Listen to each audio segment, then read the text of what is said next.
Say hi. Hi. So I'm looking at her, looking at me, and I'm looking back at her like, can I help you? And she's like, nothing, nothing. Like face tore up, nothing, nothing. And I'm like, nah, what? Cause why are you looking at me like that? Sometimes I wonder if people assume that I don't struggle or that I don't have challenges or that I don't need breaks or that I don't need help because I have a partner. I had all intentions on lifting some weights, but I tell you this luteal phase, that week before your period, for me, it's actually harder than the actual week of your period. When you are married and you have a partner, there is no such thing as 1 week on, 1 week off. There is no such thing as rotating weekends. Hey girl, it's Dr. Kiera. It's 6 a.m., the kids are still sleeping, and Scott just left for the gym. And here I am, trying to steal a moment for myself before the day takes over. Some days I feel like I'm doing everything right and still drowning. Between balancing work, motherhood, my hormones dragging my energy to the floor, and prepping for solo parenting while Scott travels, I'm already tired and the day hasn't even started. But I'm showing up anyway, for me, for them, for this life I'm trying to keep together. First things first, I want to move my body. Even though I'm not feeling 100%, I still want to get some movement in, get the energy shifted and moved in my body. So let's get that started. I have my pre-workout here. I have my Stanley with my electrolyte, and I have my phone. Let's go.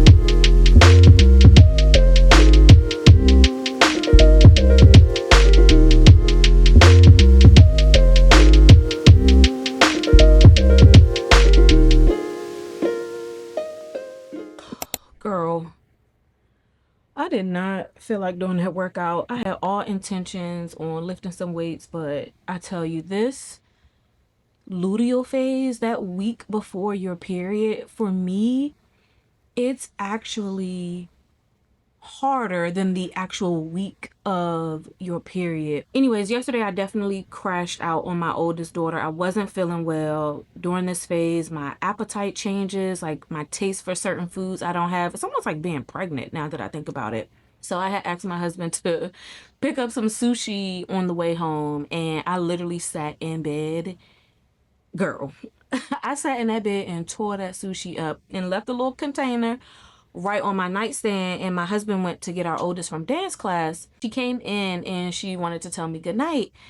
And she saw the sushi on my nightstand. And she's like looking at my nightstand, looking at me, looking back at the nightstand, looking at me like, I know you ain't just get sushi without me. So I'm looking at her, looking at me, and I'm looking back at her like, can I help you? And she's like, nothing, nothing. Like face tore up, nothing, nothing. And I'm like, nah, what? Because why are you looking at me like that? And she's like, nothing, nothing. And then her eyes started to well up with tears. And I'm just like, you know what? I know you ain't about to sit up here and cry. Like, what's the problem? And she's just looking back at the sushi like, girl, you know what the problem is. Why you asking me what the problem? The problem is you got that sushi right there. So I'm looking at her looking at the sushi. And I'm like, it, I know you're not pissed off because I got sushi. Mind you, she's 8. You're 8 years old. Why are you upset that I got sushi? Where you work at? When you get paid? You can go buy your own sushi. So I lost it. Like I completely crashed out. I said some words that I probably shouldn't have said. And I just unleashed because first of all, I don't feel good. Second of all, I've worked hard all week. Third of all, you just got back home from dance practice from a place that we pay hundreds of dollars a month from. The audacity. So I went off and it has me thinking like, I don't know, sometimes I think like, am I raising her wrong? And I say that because she's our first born. So she's our first child. And I feel like we have given her the life that we didn't have as kids. And I mean, just from everything, like any and everything you can imagine, she has. She wants for nothing. And I'm starting to wonder, like, did we do wrong by that? Like, there's not many things. No, don't get me wrong. She's a good kid. But I know for me growing up, like, everything was like earned, or you get certain things when there's like your birthday or something special. But she literally lives every day like it's her birthday. And just that whole sushi debacle had me think, like, where did I go wrong as a parent that my 8-year-old has the nerve to get pissed off at me because I had some sushi without her? First of all, like, you're 8. I did not experience sushi until I was probably in my 20s. This girl eats sushi like a McDonald's Happy Meal. Mind you, she's never had a McDonald's Happy Meal. Like, sushi for her, crab legs for her, that's like a McDonald's Happy Meal. Do you remember growing up and you would get the McDonald's Happy Meal with the toy and everything? Like, that was like special occasions. Like, you made the honor roll, or like, I don't know, something special. But that's just her every day. And I'm like, we have to find a way to humble her, because I don't want her to grow up bratty. I don't want her to grow up, I don't know, with this attitude or this aura of like, I don't even know the words, but because it's a hard world out there. And I just want her to be prepared. So recently we started having her do some chores, which includes unloading the dishwasher and keeping her room clean. So we're gonna, I guess, start there and see. And even with the unloading the dishwasher, that was a whole thing. Like, she was looking at me like, girl, what? You want me to do what? Yeah, get up off the couch, get off your iPad and come unload the dishwasher. So I don't know. It's just interesting. So sometimes I sit with myself like, I hope I'm doing right by her as a mother. I hope I am preparing her for the world, but I also want her to have certain experiences as a child. I do want her to have the finer things of life. I do want her to experience the things that I didn't experience, but I also want her to be grateful. And that's a big thing we talk about, is gratitude with her. Like, I want her to show a level of gratitude and realize that this life that your parents are providing you is a residual of our hard work. Like, we worked hard to get this life to be able to provide for you. And I need you to show a level of gratitude. So now I'm about to shower, get dressed for the day. The oldest school is closed, so she'll be chilling home with me. My husband is going to get our little one out for daycare, and then he's going to jet off to work. And yeah, when he gets back, we're going to go out for a little day date really quick before we pick up the youngest from daycare. So let me go ahead and jump and get ready. All right, my husband is going to finish getting the little one dressed and ready for the day. The oldest is also up. She doesn't have school today, so I don't know why she's up even before her alarm would wake her up. I don't understand that. But they're up. I'm about to get this day started. I'm about to actually get some work going, get a jump start on work. Bye-bye, Morgan.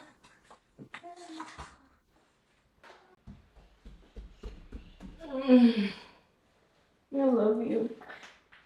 I love you. We're gonna have a good day today? Yes.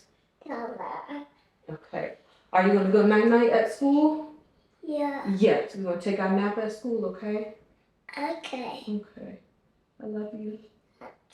Give me a kiss.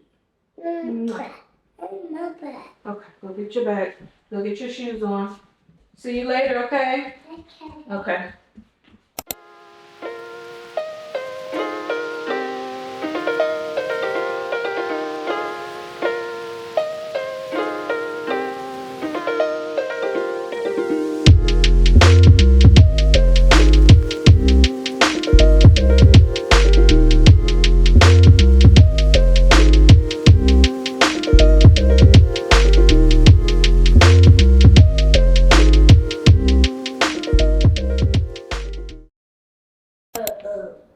whatever cheese you want for your sandwich.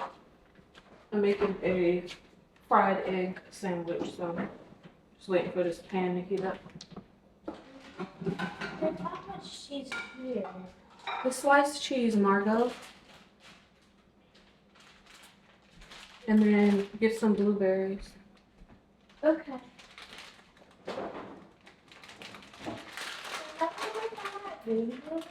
Hmm? I said, remember when I found that blueberry? Mm-hmm. It wasn't poisonous. It was just unripe. Yeah. I did some research on it. You did? Okay. Alright. Here, put this cheese back and then hand me some butter. Okay.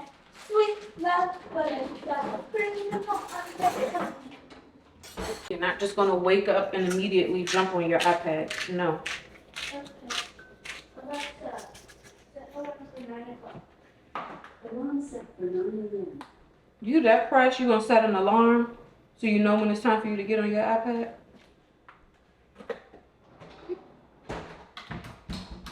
Girl.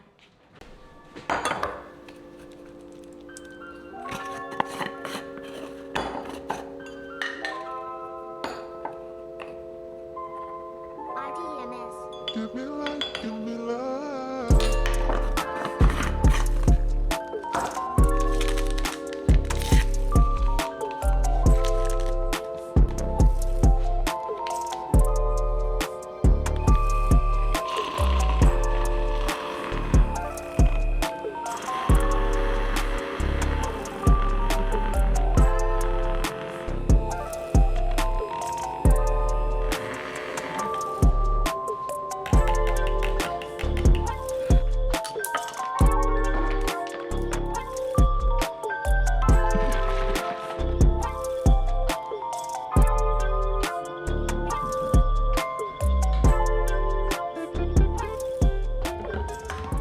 Make sure you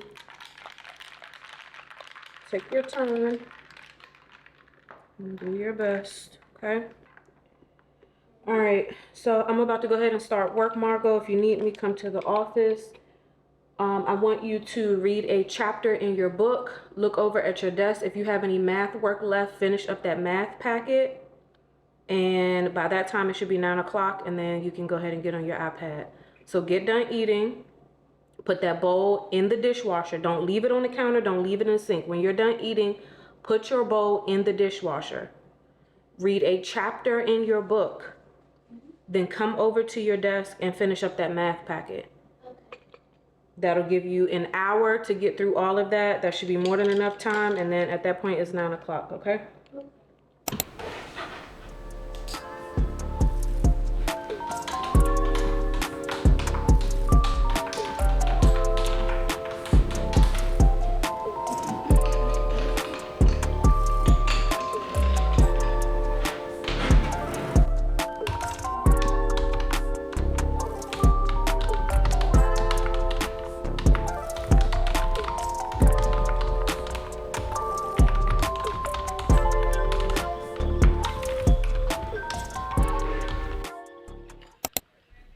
Hey, girl, hey. I need to do this, I want to do that. And I was like, how do you get everything out your head out? Write it down. Send myself voice notes. How do you get it out your head, Keith? Girl, I'll tell you, you should see my phone. I text myself all day long. I text myself. And then, like, throughout the day, I'll go back and, like, check my text message thread that I have between me and myself to try to keep me on, I guess, like, keep me on my train of thought. Because just throughout the day, just things just pop up in my mind. And I have to, like, write it down or I'll just forget. So, honestly, I just text myself or put something in my notes or send myself a voice note. But if you look at my phone, I text myself back and forth all day long. It's kind of insane. See, no, that is not insane. Like, that sounds very cool because I'll think, like, I write on sticky notes all day. I'm like, girl, you got so many sticky pads. I'm like, that's how I remember everything. But I'm like, okay, I do that for work so much that work at home has become, like, blurred. But I'm like, how do you you got it in your head, you write it all out, and then how do you prioritize like what gets done, what you do first, what's most important, what is just a goal, what is something you go out there, like how you do that, Key? I kind of organize things based on priority. Like if certain things have deadlines, okay, like for example, I know one of the things that popped up was like, oh shoot, I gotta get Margot hair done. Like I have to schedule her hair appointment. Well, I know I can only do that with her having dance on days where she don't have no school or it's early dismissal. And it needs to get done this month. So I'm like, okay, that is a time priority. So I know I need to schedule it because they only got 1 day out of school and 1/2 day this month. So if I don't book it on either of them days, it's not going to get done this month. So that, okay, like that's a priority. So I kind of look at like what stuff is time sensitive, what stuff is just like bright ideas that I like want to get around to when I have time. So I just kind of like categorize stuff. All right, so we are on our way to our day date before we get the youngest from daycare. She's actually having back to school night today. I forgot about it and then they sent out a message. So we're just gonna grab like a late lunch, early dinner situation from a restaurant right by her daycare. Oh, last vlog, I got Indian food for takeout. We're going to that place. So we're actually gonna dine in. This will be my second time dining in, no, lied, third time dining in, and then before I got the takeout. So this will be Scott's first time dining in. He had a little bit of mine when I brought some home in a doggy bag. So we are headed to the Indian restaurant and I'll see you guys when we get there.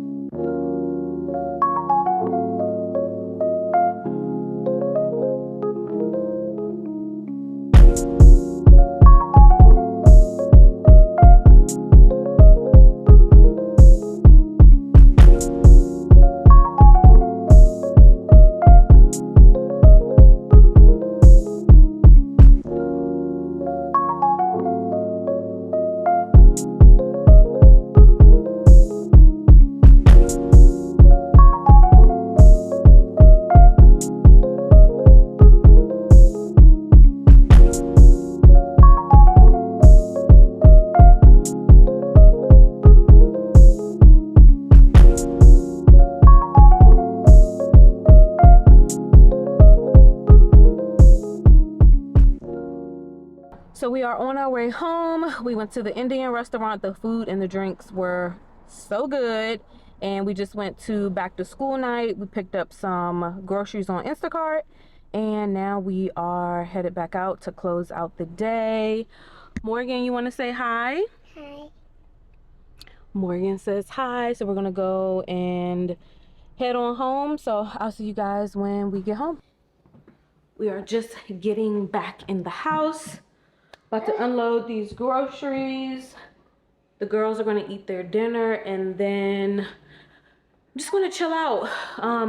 My husband, Scott, he leaves for work tomorrow, his work trip. So again, I'll be home with the girls by myself for about a week, like 5 days or so. So I'm gonna go up and kind of decompress after we get the dinner started. That way I can just have a last moment to just relax.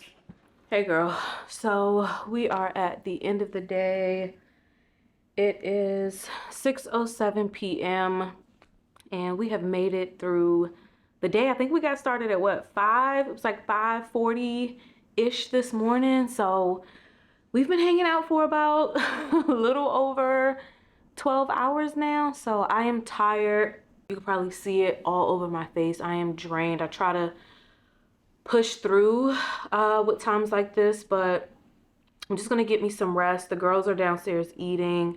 Scott is packing for his work trip. He leaves at 3 in the morning and I'm just literally sitting on the floor on the end of my bed. And I think something I wanted to mention that I've been feeling lately is that I feel like people view me and they see that I have a husband. I'm not a single mom whatsoever. And not only do I have a husband, I have a husband who is very active and present in my life and in the girls' life. And I think sometimes I wonder, let me say that, sometimes I wonder if people assume that I don't struggle or that I don't have challenges or that I don't need breaks or that I don't need help because I have a partner. And I'm just going to say this. I hope this doesn't offend anyone, especially my single moms out there. I was raised by a single mom, so I understand the struggle of single momhood. But I'm just going to say this. I hope this is a safe space. Me and one of my friends, we were talking about single moms. And I'll say this, single moms that are in healthy co-parenting relationships. And we were talking about like just like custody agreements or like different arrangements where there's like 1 week off, 1 week on. So like the mom will have the child for 1 week, or the dad will have the child for 1 week, or they'll like rotate weekends and, you know, give each other breaks. And I'm not going to say that's the beauty of being a single mom. I don't want to say that at all. I'm not a single mom. I don't know what that experience is. So I don't, again, want to offend anyone. But when you are married and you have a partner, there is no such thing as 1 week on, 1 week off. There is no such thing as rotating weekends. We are both in the day-to-day together. And sometimes I feel like we're not able to tag team because we're both worn out. Like Scott's leaving for a work trip in the morning. And I was like, can you please give Morgan a bath? Like I'm gonna be with the girls by myself for 5 days doing bath, morning, dinner, running Margot to dance camp, dance practice, have to pick her up. Like just for tonight, can you please give her a bath? And he said, yes, but I can tell in his face, he was tired too. He's been working all week. He's exhausted. He has to get up at 3 o'clock in the morning to head for his work trip. So I don't have that. It's not like, oh, go with your daddy for the weekend while mom is outside having fun with her boyfriend or her girlfriends or doing whatever. And it's not like, oh, I'm going to have them for Thanksgiving. You had them for Christmas. Since you're going to have them for Christmas, I'm going to go on a cruise for Christmas. It's like, it's hard to explain, and I'll just stop it there because I really don't want to offend anyone. I just really want to speak my truth. And I know I'm not the only mom who has a husband or a partner that feels this way, because again, me and my friend, we recently talked about this, that when you're together, you and your partner are together, there are no days off, there's no minute off, there's no hour off. We're just in it together. And when the end of the night comes, we just get in the bed and we just crash. Like we have nothing left to offer each other. We have nothing left to offer the day. Sometimes we can like watch one of our favorite shows. Most times we don't even make it all the way through and we're just exhausted. Both me and my husband are into our physical fitness. So we are both up early in the morning. So our day starts, my husband's day starts at 4. My day starts at 5. So yeah, by the time like this time, 6 p.m. when everyone's back home again, we're tired. And our daughter, she does competitive dance. So two nights out of the week, she's not getting home till 9:30 p.m. So girl, I'm tired. I am exhausted, and yeah, I'm just gonna kind of take my clothes off and put on something comfy, probably actually run through the shower just to kind of wash the day off and just sit and relax. My husband, while he was out today for work, he brought me back some chocolates. So I'm so happy about that. He brought me like some dark chocolate covered almonds and like these huge dark chocolate peanut butter cups because he knows my period's coming. So I have those in the refrigerator. I love cold dark chocolate, so I have those in the refrigerator. I might go grab one little bite, but I'm just gonna nibble on those throughout the week while he's gone to help with my luteal phase. Chocolate really helps. It's something in dark chocolate. I don't know what it is. It's something in dark chocolate that just helps me hormonally. So all right, I'm gonna stop rambling. I'm gonna go ahead and run through the shower, get some comfy clothes on, and just spend the next probably hour or so, because Morgan goes to bed at 7 and it's already 6:15. Scott's gonna put her in the bath. I'm gonna hang with Margot for a little bit, and then honestly, come 7:30, me and Scott are gonna be in the bed, probably try to get a show in, and that's gonna be that. So I hope you guys enjoyed the vlog today. Thank you so much for venturing with me throughout the day, girl. I appreciate you, and until next time, be well.